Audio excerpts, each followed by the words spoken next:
Ashok Kumar is an associate professor of political economy at Birkbeck. Ashok, good day to you, and thank you so much for talking to us. I must say, this subject strains what the BBC have me sign a contract for, which is impartial broadcasting, to its utmost. Can you correct me? Is this not a monopoly on a finite resource? Thanks for having me. It's very, apropos that today's discussion is about scams because, this is a natural monopoly. In 1989, the company had, water in this country was publicly owned. There were zero debts. Now, water companies have taken 50 billion in debts. 15.2 billion Thames Water has taken on in debt. Just half of that was given to shareholder, dividends.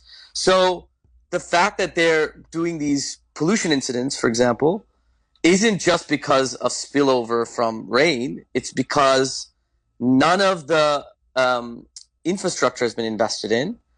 So it means that untreated sewage is dumped into rivers and seas, because that's just cheaper to do. It's more expensive to treat the water. So that's why you've had public health emergencies up and down the country, in the last year and a half. And these have been quite serious. So can I we'll get back to Thames Water in a little while. I just want to remind you, sir, that this is a field that you work in. And to the rest of us, releasing untreated waste into the water sounds like the most barbaric and horrific thing. The way that I hear it being talked about, I'm like, well, you guys talk about it all the time, but we don't. And to us, it's disgusting.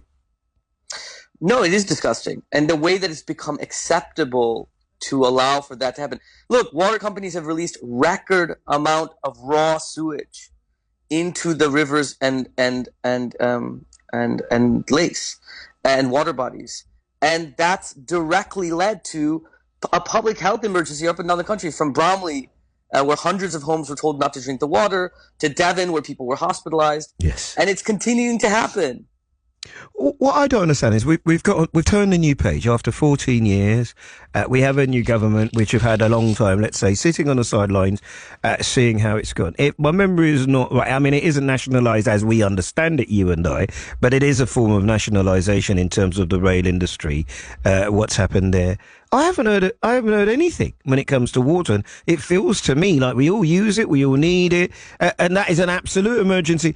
Where are our government? What have you heard that I haven't? Well, look, I mean, the last Labour leadership under Jeremy Corbyn wanted to nationalise water, wanted to nationalise energy, and nationalise, not everything, and trains with different degrees of support but always somewhere between 70 and 80% of the public have supported that. And water, especially now, is up, some polls put it above 80% of public support for it. So it's not a marginal position in any regards. The reason why the Labour government, I think, supported train nationalisation is because there's a built-in sort of there was a real push for that. They didn't require the government to purchase it back.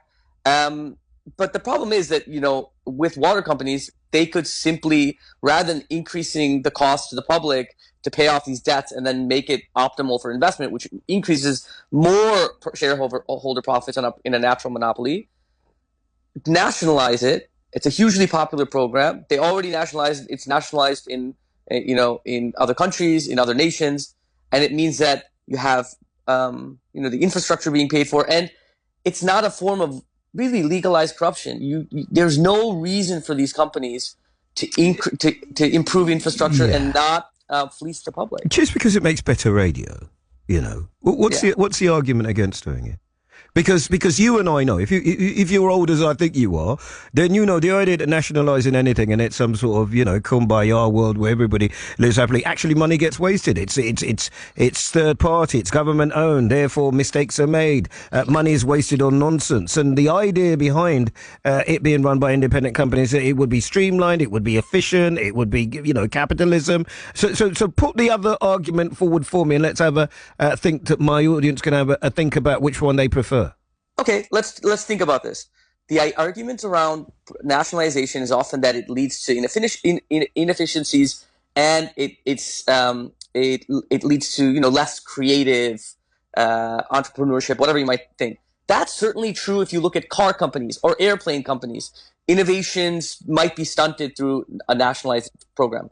In natural monopolies with no competitors, what it leads to is a case study of disaster, which is what you've seen in the nationalization of water in this country, which means increased debts that go directly to shareholders, increased profits for CEOs and executives, a failing infrastructure, or sewage in our waters, and the entire infrastructure falling apart. By comparison, if you look at Scottish Water, which is nationalized, the executives make a couple $100,000, not tens of millions of pounds. They invested 35% more per household in infrastructure since 2002 compared to English water companies, and it charges users 14% less than English users. I mean, it's very hard. But you're not making it easy for me, because it's a statement of the bleeding obvious. It's what I've been saying, but I don't want to guest on saying what I'm saying because I have to argue with you, and you're making it hard for me to argue with you. Why not just take it over then? Why haven't the government just? If it's as easy as you're presenting it, Ashok, why doesn't the government just gone right?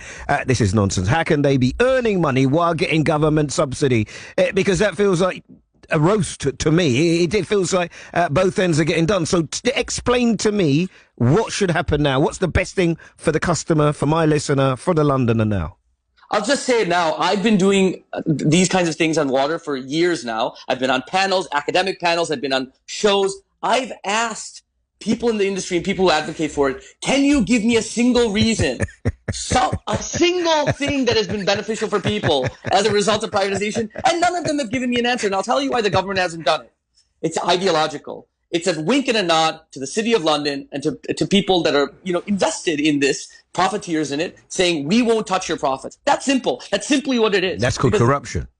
Well, it's legalized corruption because it's called privatization. If the government had control of this, and the people that were running the government-owned water companies were making millions of pounds in golden parachutes, and their mates and their buddies were making billions by putting the government in debt, it would be called corruption, and they would be taken to court. Instead, these executives are rewarded for it because their fiduciary responsibility isn't to the public, isn't to making sure that we're not unwell, it's to their shareholders, and so they're rewarded for it. What's your best guess as to what happened? Now, take that cynical hat off, right? I've just met you. I've found you to be one of the most cynical people I've ever spoken to, right? So take that hat off and tell our listeners, tell Londoners what your best guess is as to what will happen. Well, I think that they'll probably, because the government's position is we're not going to nationalize the water, renationalize it, they'll almost certainly increase the rates. And people have to pay out more. That'll make it optimum for investment for even more investors who want to make more money off of water. And so it's just a vicious cycle. And the problem is really very simple. It's that you've privatized a natural monopoly, and there's no reason for them to do anything but completely have a parasitic role. It's parasitic. You're stealing from the public. And there's no guarantee that they're actually going to invest in infrastructure because they haven't so far. We'll give it 6 months and I'll call you back. Okay. I think down this pipeline it's a few little drops to go. Yeah, I think they're going to get subsidised a little bit.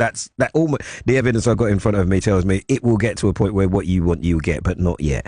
Let's see. Ashok, I enjoyed speaking to you very much. Associate Professor of Political Economy at Birkbeck.